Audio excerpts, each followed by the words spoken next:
Bab 1706 Keluarga Sindai. Di sisi lain, setelah menangani beberapa urusan grup Yancheng, Jerry meninggalkan perusahaan dan kembali ke puncak awan. Saat Jerry baru saja kembali ke puncak awan, bagaimana kondisi Charles? Tanya dia kepada Viola.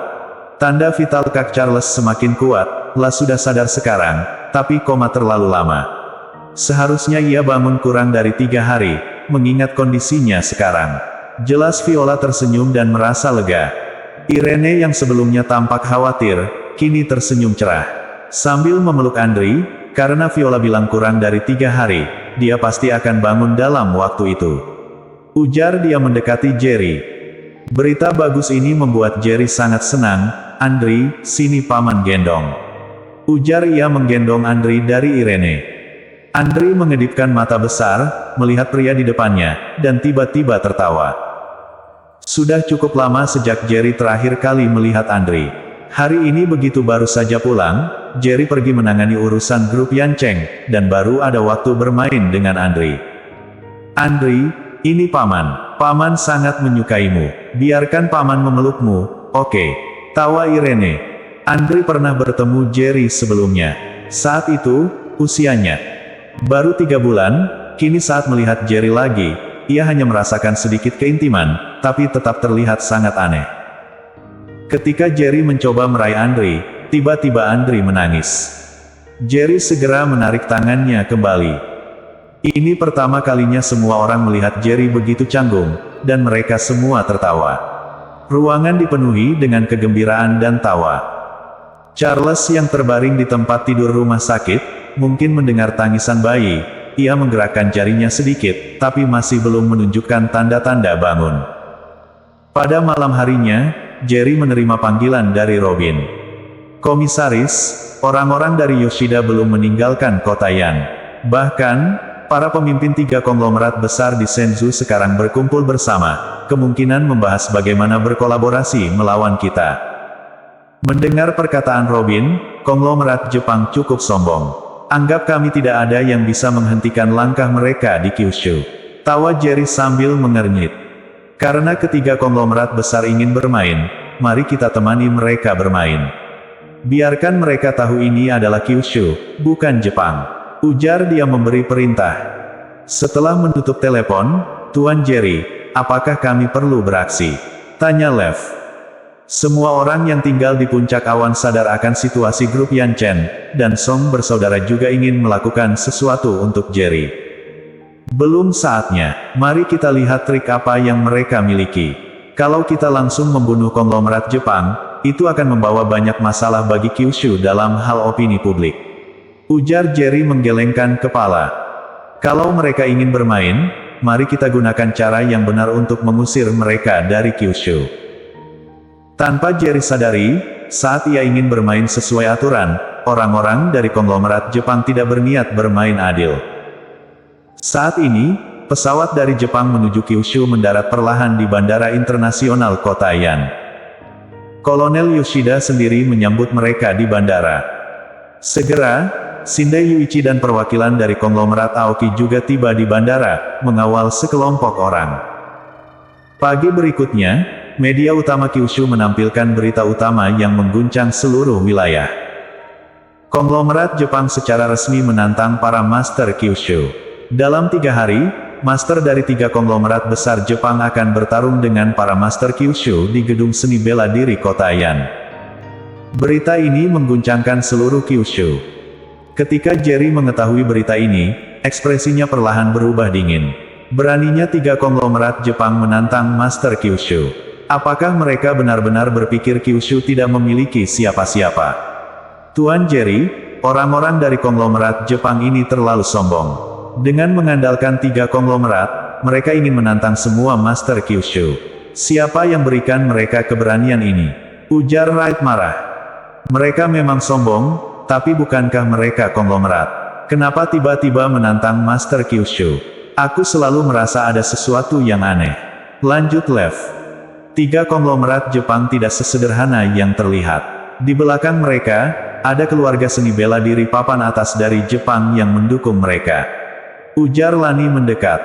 6 bulan lalu, ketiga konglomerat ini memasuki Shenzhou dan mulai menguasai pasar di Kyushu. Saat ini, tiga konglomerat Jepang sudah mengendalikan banyak bisnis. Kalau mereka tiba-tiba menarik bisnis ini dari Kyushu, itu akan menjadi pukulan besar bagi ekonomi Kyushu. Apakah seserius itu? Tanya Jerry mengernyitkan kening. Sangat serius. Kau dapat memahaminya seperti ini. Tiga konglomerat Jepang telah membuka pasar Kyushu. Banyak bisnis lokal di Kyushu telah bekerja sama dengan mereka. Kalau konglomerat-konglomerat ini tiba-tiba menarik diri, banyak bisnis Kyushu akan bangkrut, sementara ketiga konglomerat akan memindahkan uang yang mereka peroleh dari Kyushu ke Jepang. Angguk Lani. Ekspresi Jerry menjadi lebih gelap. Kyushu bukanlah tempat yang bisa mereka datangi dan tinggalkan seenaknya. Ujar ia ketus. Tantangan tiba-tiba mereka kepada Master Kyushu pasti merupakan keinginan keluarga seni bela diri di Jepang. Mereka ingin menghancurkan ekonomi Kyushu dan menguasai dunia seni bela diri Kyushu. Lanjut Lani. Di Kyushu, banyak ahli seni bela diri, dan Jepang juga memiliki miliknya. Kalau apa yang dikatakan Lani benar, keluarga seni bela diri di balik ketiga konglomerat pasti akan mengirim master sesungguhnya untuk berpartisipasi. Master yang dipilih oleh lawan pasti berada di alam transenden. Dari pemahamanku tentang dunia seni bela diri di Jepang, keluarga seni bela diri di balik ketiga konglomerat seharusnya sebanding dengan kekuatan keluarga kekaisaran legendaris Kyushu. Artinya, yang terkuat di antara mereka kemungkinan alam transenden tingkat 8 puncak. Karena konglomerat Jepang dengan terang-terangan menantang Master Kyushu, master yang mereka kirim seharusnya adalah transenden tingkat 8 puncak, atau bahkan alam transenden tingkat 9. Lanjut Lani. Jerry diam-diam bernapas lega mendengar penjelasan Lani. Dengan kekuatannya saat ini, Jerry tidak takut kalau mereka mengirim master alam transenden tingkat 9 tahap tengah. Hanya mengandalkan keluarga seni bela diri di balik tiga konglomerat dan ingin menguasai dunia seni bela diri Kyushu. Mereka sedang bermimpi, cibir Jerry. Tepat pada saat itu, Robin menelepon. Komisaris, baru saja Shindai Yuichi menghubungiku. Dia bilang ingin bertemu denganmu. Apakah kau mau bertemu dengannya? Ujar Robin. Orang dari keluarga Shindai ingin bertemu denganku. Ujar Jerry mengernyitkan kening. Bersambung.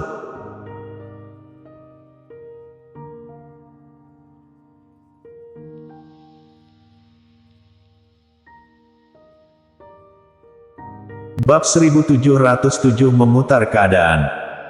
Jerry agak terkejut Shindai Yuichi ingin menemuinya mengenai pengumuman terbaru tiga konglomerat Jepang yang menantang Master Kyushu. Pada periode yang begitu sensitif, permintaan Shindai Yuichi untuk menemuinya tampak tak terduga. Kapan dan di mana? Tanya Jerry setelah hening sesaat. Jam 12 siang di Menara Sufou, di Aula Wises. Jawab Robin. Baiklah, angguk Jerry. Setelah mengakhiri panggilan, Jerry menoleh ke arah Lani meminta pendapatnya. Lani yang awalnya menjadi juru bicara kota Huaicheng, memiliki wawasan strategis yang luar biasa. Dalam satu hari saja, dia sepenuhnya memahami situasi tiga konglomerat Jepang. Kalau orang-orang Shindai ingin menemuimu saat ini, ada dua kemungkinan. Pertama, mereka ingin merekrutmu, membujukmu untuk bekerja untuk keluarga Shindai, serta menjanjikan manfaat substansial. Ujar Lani berpikir sejenak. Mimpi saja. Apa kemungkinan kedua? Cibir Jerry. Konspirasi terhadapmu. Shindai Yuichi mengundangmu untuk makan malam sendirian, merekam video makanmu, dan kemudian menyiarkannya secara publik. Dengan sedikit manipulasi, kau akan menjadi musuh publik Kyushu. Orang-orang akan percaya kau bersekongkol dengan keluarga Shindai dan mencap dirimu sebagai pengkhianat. Lanjut Lani. Setelah pertarungan seni bela diri yang dijadwalkan 3 hari kemudian, kalau kau kalah, semua orang akan mengira kau sengaja kalah. Mulai dari saat itu, kau akan membawa beban stigma sebagai pengkhianat. Meskipun menang, beberapa orang akan mencurigai kolusimu dengan konglomerat Jepang, bahkan menyebutmu boneka mereka. Terlepas dari hasilnya, kau akan membawa beban reputasi yang signifikan. Sebagai balasannya, tanpa campur tangan tiga konglomerat Jepang, perusahaan-perusahaan di Kyushu akan bersatu melawanmu. Grup Yanchen akan menghadapi krisis besar, bahkan mungkin bangkrut. Di balik perusahaan-perusahaan ini, pasti ada pengaruh dari konglomerat Jepang. Jangan remehkan kebencian Kyushu terhadap Jepang. Setelah mendengarkan analisis Lani, Jerry mengambil napas dalam. Dia tidak mempertimbangkan dari begitu banyak sudut pandang. Kalau memang begitu, sekalipun dia melompat ke Sungai Kuning, dia tidak bisa membersihkan namanya. Kupikir Shindai Yuichi ingin merekrutmu. Kalau kau setuju, konglomerat Jepang dapat dengan mudah mengendalikan jalur keuangan Kyushu melalui dirimu. Lanjut Lani. Kalau kau tolak tawaran mereka, mereka mungkin akan menjalankan rencana kedua menggunakan pertemuan pribadimu dengan Shindai Yuichi. Mereka akan membuatmu menjadi target. Dengan begitu grup Yanchen bangkrut dan konglomerat Jepang dengan mudah dapat mengendalikan jalur keuangan kota Yan, yang kemudian akan menguasai ekonomi seluruh Kyushu. Ekspresi Jerry semakin khawatir. Ia tidak mengharapkan peristiwa seperti ini saat kembali ke kota Yan. Setelah beberapa saat, jadi, kau menentangku bertemu dengan Shindai Yuichi sendirian? Tanya dia menatap Lani. Kau dapat menemui mereka, karena mereka ingin menggunakan dirimu untuk mengendalikan ekonomi dan dunia bela diri Kyushu. Kalau begitu, mari putar keadaan. Manfaatkan tiga konglomerat Jepang, hancurkan pengaruh ekonomi dan bela diri mereka di Jepang. Ujar Lani menggelengkan kepala. Jerry terkejut dengan saran Lani. Meski kekuatannya sangat kuat dan keuangan grup Yanchen sangat kuat, menghancurkan pengaruh ekonomi dan bela diri Jepang bukanlah tugas yang mudah. Dapatkah kau menjamin bisa mengalahkan master konglomerat Jepang dalam pertarungan yang dijadwalkan 3 hari dari sekarang? Tanya Lani. Selama alam transenden tingkat 9 tahap akhir tidak muncul, master konglomerat Jepang manapun akan kuhadapi. Jawab Jerry. Kau bisa tenang untuk hal itu. Keluarga bela diri di balik konglomerat Jepang, pada dasarnya hanya bisa mencapai tingkat keluarga kekaisaran legendaris Kyushu. Dengan kata lain, yang terkuat di antara mereka memiliki kekuatan alam transenden tingkat 9 tahap awal, itulah batas mereka. Kalau lebih kuat, mereka tidak akan campur tangan dalam urusan dunia sekuler, sama seperti kita di Kyushu atau bahkan para master alam surga, yang tidak memiliki minat dalam urusan dunia sekuler. Ujar Lani. Jadi, keluarga seni bela diri di balik konglomerat Jepang hanya mampu menghasilkan alam transenden tingkat 9 tahap tengah. Itu bukan masalah, ujar Jerry. Kalau begitu, kita bisa membalikkan keadaan. Pertama, kau tidak boleh langsung setuju untuk bekerja untuk konglomerat Jepang.